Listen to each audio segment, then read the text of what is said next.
महिन्याची खरेदी करायची होती म्हणून अहोंना म्हटलं चला माझ्यासोबत मॉलमध्ये. तर ते म्हणायला लागले की लिस्ट काढून दे, मी एकटा जाऊन घेऊन येतो. त्यांना ही भीती होती की मॉलमध्ये जाणार म्हणजे ही काहीतरी एक्स्ट्रा घेणार. तुमच्या घरीही असाच काही प्रकार होतो का मंडळींनो? मला माहितीये तुम्ही कितीही नाही म्हटलं तरी घरोघरी मातीच्या चुली. काय मी पण लिस्ट काढूनच गेली होते, पण मॉलमध्ये गेलं मला काय झालं कळलंच नाही. बायका म्हटल्या की भांड्यांचे तर वेडेच, घ्यायचे नव्हते तरी पण मी बराच वेळ त्या सेक्शन मध्ये फिरले. उगाचच हे उचलून बघ ह्याची किंमत काय, ही पर्स बघ ह्याची किंमत काय. हा तर आपल्या बायकांचा गुणधर्मच आहे.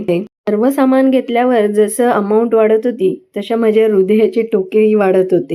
बापरे, आपण इतकं सामान घेतलं. पण असू द्या हो, ते तर गरजेचंच असतं स्त्रियांना. काय लागत नाही हो घरात, सगळं पाहिजेच असतं. लिस्टमध्ये जेवढे आयटम लिहिले होते त्याच्यापेक्षा डबल मी घरी घेऊन आली आणि आमच्या अहोंची भीती खरी ठरली. व्हिडिओ आवडला असेल तर सबस्क्राईब करा.